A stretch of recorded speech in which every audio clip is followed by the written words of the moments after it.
Hello दोस्तों, power of chemistry Pawar sir आपको एक आवश्यक सूचना देने जा रहा है कि अब आपको पावर ऑफ केमिस्ट्री ऑफलाइन के साथ साथ ऑनलाइन की भी क्लास की सुविधा दे रही है। इसमें आपको केमिस्ट्री सिखाने का अद्भुत वैज्ञानिक जुगाड़ रहेगा। क्या सिखाया जाएगा? तो इसमें आपको प्रैक्टिकली करके दिखाया जाएगा, लेबोरेटरी लैब के माध्यम से आपको सिखाया जाएगा, यूनिक कंसेप्ट रहेगा, थियोरेटिकल पार्ट रहेगा एंड ट्रिक एंड टेक्निक के माध्यम से आपको केमिस्ट्री सिखाने का अद्भुत वैज्ञानिक जुगाड़ लेके आया है, जिसमें आपको बेसिक से एडवांस तक सिखाया जाएगा। इसके अंतर्गत आपको माध्यम जो रहेगा त्रिस्तरीय भाषा में रहेगा। न हिंदी रहेगा, न इंग्लिश रहेगा, न मगही रहेगा, ये तीनों भाषा में रहेगा। केवल एक सब्जेक्ट एक लैंग्वेज में नहीं रहेगा। सब्जेक्ट जो है से केमिस्ट्री है, तीनों लैंग्वेज में रहने वाला है। इसीलिए यहाँ पे त्रिस्तरीय भाषा कहने का मतलब हिंदी भी रहेगा, इंग्लिश भी रहेगा और आपका मातृभाषा, तीनों भाषा के अंतर्गत आपको केमिस्ट्री सिखाया जाएगा। और इतना ही नहीं, और यहाँ देखिए, आपको कुछ भी जो सिखाया जाएगा आपको एक्सपेरिमेंट कर करके दिखाएंगे, जिसके माध्यम से हमारे पास केमिकल की सुविधा उपलब्ध है, जिसमें आप देख सकते हैं कि आपको यहाँ पे देखिए एमएससी केमिस्ट्री यानी कि बीएड यानी कि एमएससी, ये पवार सर जो है कहाँ गए हैं? हाँ, पवार सर ये एसआई मास्टर है। पवार सर एसआई मास्टर मतलब एसआई मास्टर कहने का मतलब लैब का इंचार्ज, यानी कि लैब के माध्यम से आपको टोटल चीज सिखाने का प्रयास किया जाएगा, जिसमें आप देख सकते हैं किस आधार से। आपको यहाँ पे देखिए टेस्ट ट्यूब स्टैंड है, ये आपका टेस्ट ट्यूब है। इसके साथ साथ आप देखिए ये टेस्ट ट्यूब होल्डर है। इसमें आपको सभी तरह का यानी कि हमारे पास केमिकल उपलब्ध है, मैं आपको उसी के माध्यम से केमिस्ट्री सिखाने वाले हैं। देखिए एक यहाँ केमिकल अवेलेबल है बोरिक एसिड, एक यहाँ है कॉपर सल्फेट, एक ये है पोटेशियम परमैंगनेट और बहुत सा केमिकल ऊपर पड़ा हुआ है। ठीक है, तो मैं आपको केमिस्ट्री सिखाने वाले हैं, इसी के माध्यम से मैं सिखाऊंगा। जो भी सिखाऊंगा यानी कि बेसिक लेवल से रहेगा, आपको बेसिक से एडवांस रहेगा। तो इसी के माध्यम से मैं आपको केमिस्ट्री पूरा सिखाने वाले हैं। तो सबसे पहले हम ये जानेंगे केमिस्ट्री एक्चुअली में केमिस्ट्री होता क्या है, उसी का स्टडी हम करने वाले हैं। तो सबसे पहले मैं जानूंगा कि केमिस्ट्री, तो केमिस्ट्री जानने से पहले ये केमिस्ट्री का उत्पन्न मेन जड़ कहाँ है, तो पहले इसको जानने से पहले मैं यहाँ पे देख लेता हूं कि हाँ, जैसे केमिस्ट्री जो है साइंस का एक पार्ट है। साइंस को कहते हैं विज्ञान, यही विज्ञान को ही कहते हैं विज्ञान। किसको? यानी कि विश्व के ज्ञान को विज्ञान। आप यानी एकदम अपने लैंग्वेज में समझो, पूरे विश्व के ज्ञान जो होते हैं उसी को विज्ञान कहते हैं। और विज्ञान को क्या कहते हैं? क्रमबद्ध तरीके से किए गए अध्ययन को ही विज्ञान कहते हैं। क्रमबद्ध। अब क्रमबद्ध क्या होता है? Systematic study. जैसे आप खाना बनाते हैं, तो खाना बनाते हैं तो अब कह दिए बन गया, नहीं ना? तो उसी प्रकार से कोई भी काम होता है तो सिस्टमेटिक स्टडी होता है। जैसे मैं यहां से वहां चलना चाहूंगा तो चलूंगा, तो यानी कि स्टेप बाय स्टेप चलेंगे। तो स्टेप बाय स्टेप चलना यानी कि क्रमबद्ध कोई कार्य को करना विज्ञान कहलाता है। यानी उसी को साइंस को क्या कह सकते हैं? Science is a systematic study, यानी कि सिस्टम से स्टडी करने का ये विज्ञान है, यानी साइंस है। Science is a systematic study and observe its facts known as science. English वाले इंग्लिश में लिखेंगे, हिंदी वाले हिंदी में लिखेंगे। वीडियो को पॉज करके आप लिख सकते हैं। आप ये कहिए कि लिख के सिखाइए, ये यानी कि आप इस तरह से रूपू कटोरे वाला कहानी सुने हैं ना, कि रूपू कटोरे कटोरे, यानी कि पैरोट को, यानी कि सुगा को जितना सिखाइएगा उतना ही बोलेगा। आप उसको जो कहिएगा सवेरे कहिएगा कि राधे राधे बोलना है, तो खाली सवेरे राधे राधे बोलेगा, राधे राधे खाली बोलेगा, इसके अलावा कुछ नहीं बोलने वाला है। तो इसीलिए मैं यानी कि विज्ञान यानी कि साइंस जो सिखाऊंगा, स्टेप बाय स्टेप सीखने का प्रयास करेंगे। अब बताओ, ये साइंस तो हम देख लिए कि साइंस क्या होता है। अब ये साइंस जो है इसे धीरे धीरे जैसे जैसे डेवलप किया, उसको क्या किया गया कि स्टेप बाय स्टेप में बांट दिया गया। जैसे धीरे धीरे बहुत चीज बड़ा चीज हो जाता है। जैसे मान लो कि इसके पहले बिहार और झारखंड एक स्टेट होता था। बिहार प्लस झारखंड मिल के बिहार प्लस झारखंड, झारखंड अब मिल के झारखंड, ये दोनों जब मिला हुआ था तो एक ही स्टेट था। इन दोनों को अलग क्यों होना पड़ा? धीरे धीरे बड़ा हो गया, तो बड़ा हो गया तो क्या किया, कहा कि यानी कि अलग अलग स्टेट में बांट दिया जाए कि अपना ये अपना चलाएगा, ये अपना ये चलाएगा, ठीक है ना। जैसे नहीं चलने लायक होता, जैसे कोई भी चीज बड़ा हो जाता है ना, तो उसको अलग अलग भागों में बांट दिया जाता है। तो साइंस को भी अलग अलग भागों में बांट दिया गया है। अब साइंस को जो बांटा गया है, जनरली हम लोग तीन स्टेप यानी कि तीन टाइप में हम इसको पढ़ने वाले हैं। जैसे इधर देखो, विज्ञान,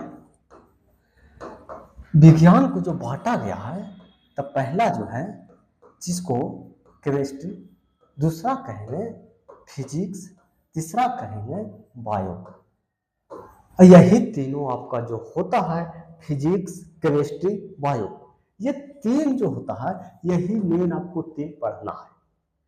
अब 10th में तो खाली विज्ञान पढ़िएगा, 10th से जैसी 11th में जाइएगा तो आपको केमिस्ट्री अलग मिलेगा, फिजिक्स अलग मिलेगा, बायो अलग मिलेगा। लेकिन 10th में आपको विज्ञान सिर्फ अगर ये 80 नंबर का है ना, लेकिन जैसी 12th में जाइएगा तो केमिस्ट्री हो जाएगा ये 70 नंबर का, ये भी आपका 70 नंबर का, बायो भी आपका 70 नंबर का, तीनों अलग अलग हो जाता है, ठीक है ना। तो इसीलिए इसको बांट दिया गया है। अब जैसे इसको बांटने का रीजन ये है ना कि धीरे धीरे ये बड़ा हो गया। अब देखो बड़ा हो गया तो देखा गया कि यानी कि केमिस्ट्री के अंतर्गत किसको रखेंगे, फिजिक्स के अंतर्गत किसको रखेंगे और बायो के अंतर्गत किसको रखेंगे। अब इसमें भी तो है, जैसे विज्ञान तो ये तीनों है। अब कहें केमिस्ट्री विज्ञान है तो हाँ है, फिजिक्स विज्ञान है तो हाँ, बायो विज्ञान है तो हाँ है। लेकिन लेकिन अब बताओ, कहेंगे कि विज्ञान खाली जो विज्ञान है केमिस्ट्री विज्ञान है, नहीं।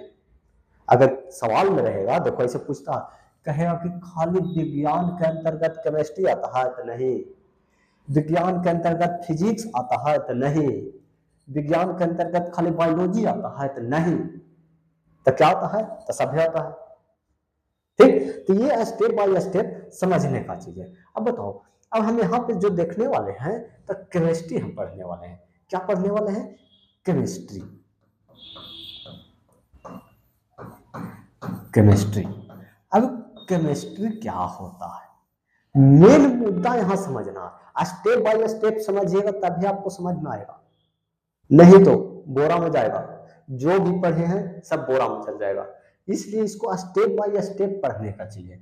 अब बताओ, हम यहाँ केमिस्ट्री पढ़ने वाले हैं, तो केमिस्ट्री के अंतर्गत क्या क्या पढ़ने वाले हैं। तो पहले ये जानना होगा कि केमिस्ट्री एक्चुअली में है क्या। मेन तो यही प्रॉब्लम है, समस्या इसी में प्रॉब्लम होता है, केमिस्ट्री एक्चुअली में है क्या। तो केमिस्ट्री एक्चुअली में है क्या, तो पहले मैं कह देता हूँ, कहिएगा तो मैं लिख भी दूंगा। अगर आप सुन के लिख लेते हैं तो ठीक है, नहीं तो फिर हमको बोर्ड पर लिखने में थोड़ा सा यानी का टाइम लगेगा, लिखूंगा। लेकिन अगर उससे यानी कि आपका यानी कि जो कंटेंट है बहुत कम हो पाएगा। अब केमिस्ट्री समझो, केमिस्ट्री कहेंगे ये किसका ब्रांच है जी। अच्छा, इसको काहे कहते हैं, देखो कहेंगे ना विज्ञान की वह शाखा, वैज्ञानिक ने सॉरी। अब इसको काहे नहीं कहते हैं मैथ की वह शाखा, कहते हैं इतिहास की वह शाखा, नहीं कहते हैं। किसका कहते हैं? विज्ञान की वह शाखा। अब बताओ, जिसका शाखा रहेगा, जिसका ब्रांच रहेगा, उसी को न कहेंगे। तब बताओ, इसीलिए इसको कहते हैं विज्ञान की वह शाखा। अब यानी कि वह शाखा मैंने कौन शाखा, तब विज्ञान की शाखा में क्या क्या इसको स्टडी करना है हमको। तो देखो विज्ञान के अंतर्गत जो हम लोग स्टडी करते हैं यानी कि केमिस्ट्री के अंतर्गत, तो केमिस्ट्री के अंतर्गत तो कहेंगे पहला विज्ञान की वह शाखा जिसके अंतर्गत पदार्थ पदार्थ जो भी होता है ना, पदार्थ का गुण, आकार, आकृति, गुण, आकार, आकृति, उसमें होने वाले रासायनिक अभिक्रिया, रासायनिक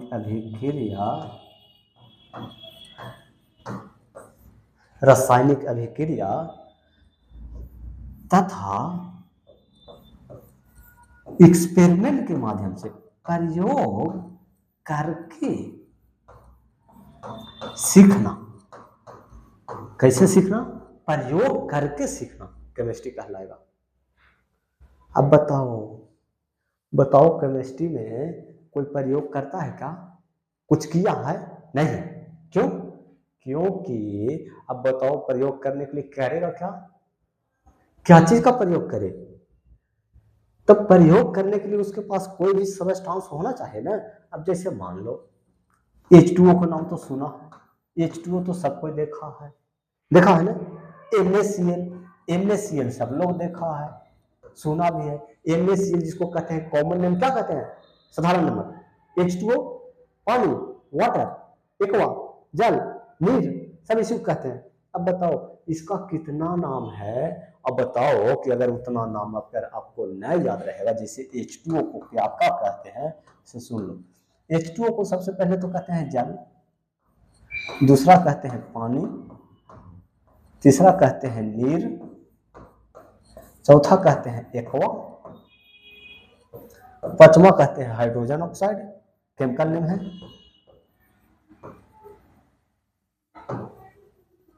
हाइड्रोजन ऑक्साइड, ठीक है ना। इस सब कहते हैं किसको, पानी को। ये पानी को इतना नाम कहते हैं।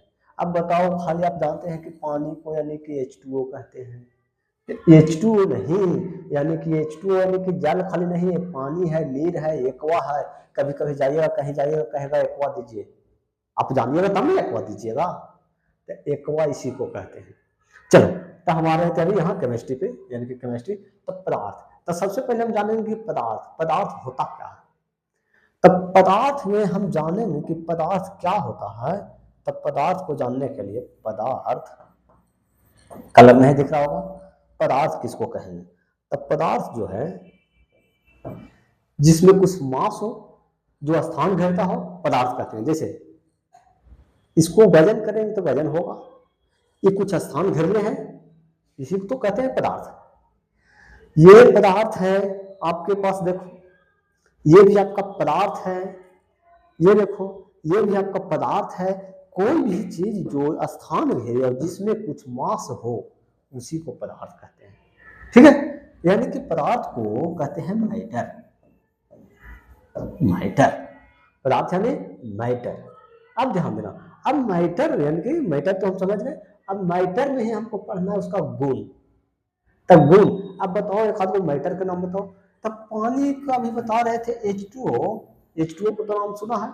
तो H2O जो होता है से कैसा स्टेट में होता है, तो H2O जो होता है से तीनों स्टेट में होता है। एक ऐसा सबस्टांस H2O जो है से तीनों स्टेट में पाया जाता है। कौन कौन, solid, liquid, gas, solid, liquid, gas, तीनों अवस्था में पाया जाता है, जिसको कहते हैं ठोस, द्रव, गैस।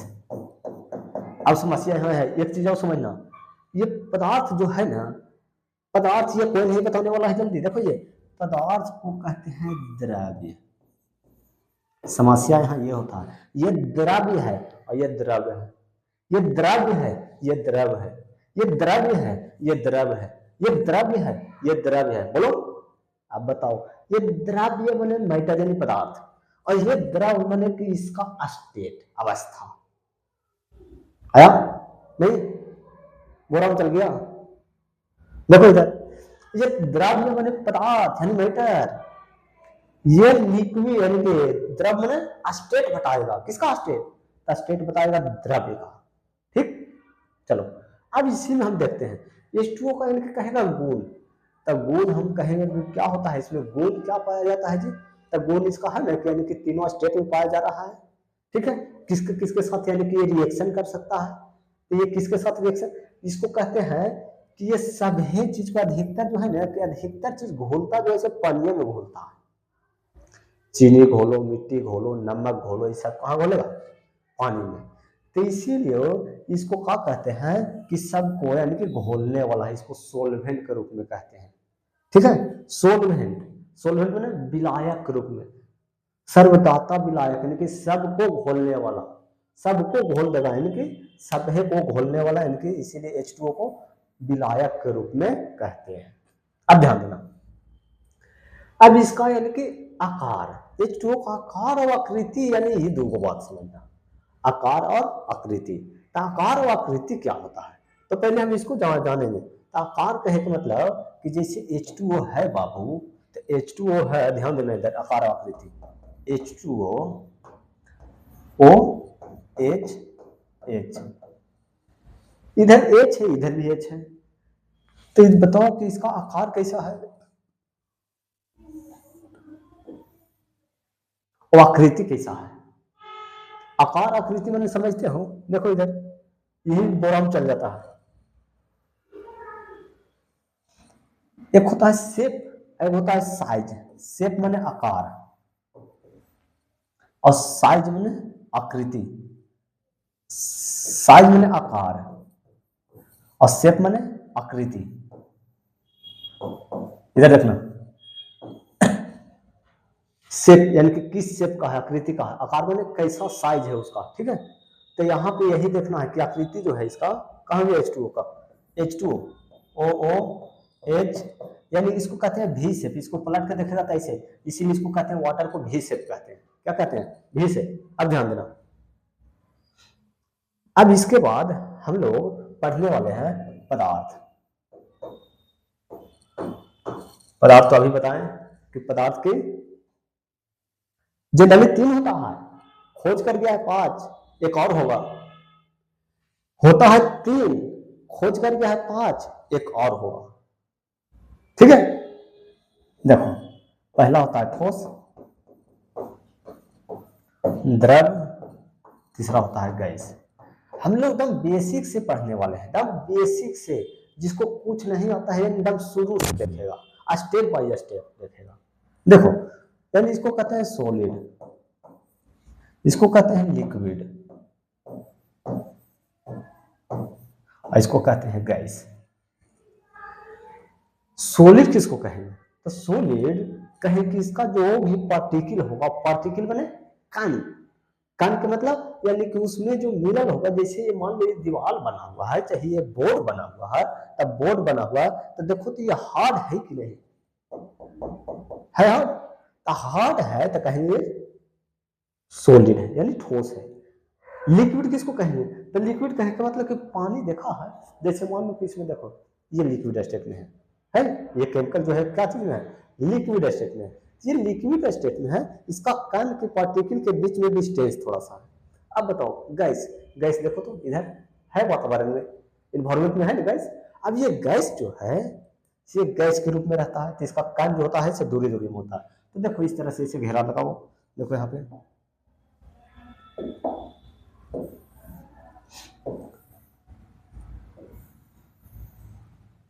हाँ देखो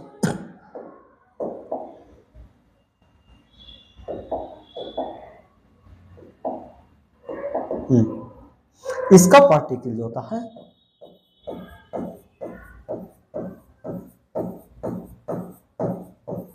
इस तरह से होता है, नजदीक नजदीक होता है सब, इसका थोड़ा सा दूरी दूरी होता है, इसका थोड़ा सा और दूरी होता है।